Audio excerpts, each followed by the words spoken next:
mga pita while mabantay ta og tindahan. So let's di man karon bantay mode sa tindahan mga idol.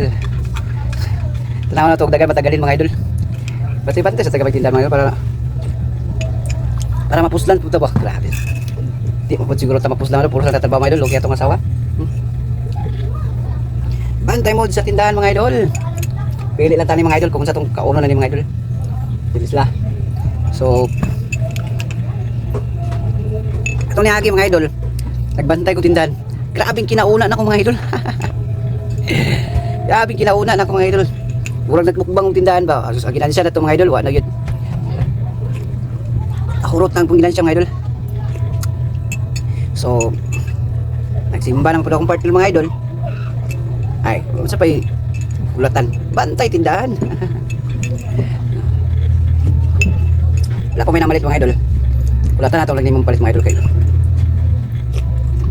Tingnan sila kung sikan. Ba ako pasigal suga. So alas 4 pa mga idol. So pangay mga idol.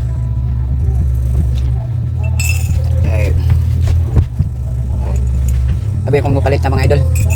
Hindi pa rin mupalit mga idol no. Lata na ito mupalit sila mga idol.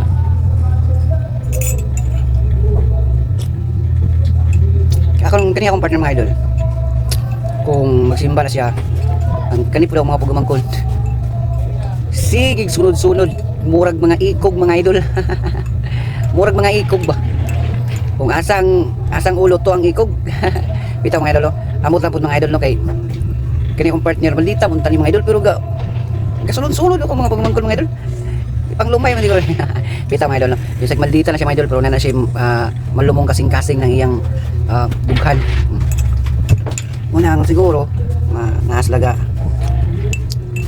gaduol pa sa amo pero sa man nga ang ilang giduulan pud nila is pitos pud karon kay pohon magrasyaan ta mabot ang panahon nga nanay mo abot nga bisig sa ato. Number 1 ang pasalamat sa mga idol is sa taas. Kaduha atong mga inspirasyon apil na atong pamilya sa imo mga gipanguha nimo kusog sa og nadaw na ka napay magpuso imo nga kanang padayon na kanimong pangandoy ana buhata planuha. So salamat kay sa inyong mga idol nga inana ang ban prinsipyo sa katawo nga makita sa imuha nga ilang itambag sa imo mga idol tako na kay ilang impact sa imong pagkatao mga idol no. Kay kung balasubas pa nga pagkatao mga idol walay magpaduol mga idol no. Pero sorry na lang sa di ba kita perfecto nga pagkatao mga idol na magitay bad attitude o good attitude mga idol no. Pero di po as in kay tanga badlungon mga idol ano mo na magpaka padulod sila siguro nas lagi ganahan na standby sila ano mga idol. So di tao naman ta mga idol na magitay bad side good side mga idol no. Kay po mga idol kung mga wala sa kalibutan wata kabalo kung asa kita padulong mga idol no. So, usa magtinarong kita karon mga idol. Tinarong ta. Dagan na mga sinyalis mga idol.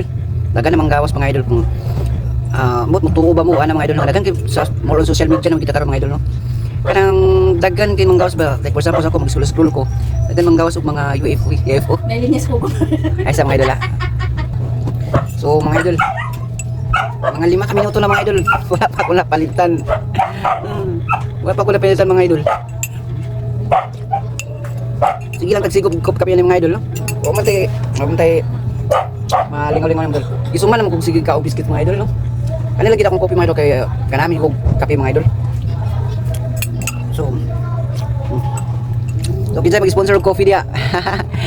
Kala mga idol ipa-deliver na.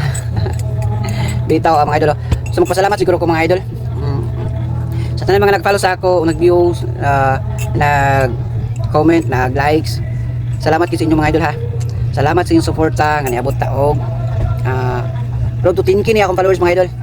Pero sama sa inyo nilalabi mga idol no. Dili daw ta mag-matter sa followers kundi sa views. Dili daw mag-matter sa followers pero mapuslan ja po ng followers uy.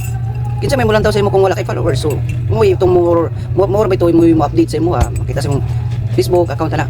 Mag-cancel imong videos mag-like. Uli cash din atay to lay taas. So muna mga idol no. Importante jud kay ang followers mga idol. Busa sa wala pa naka-follow diya, paki-follow sa akong account mga idol o sa Koreanong Hilaw po dayon mga idol. Daghang salamat mga idol. Oh, God bless. Happy Sunday. Bye-bye.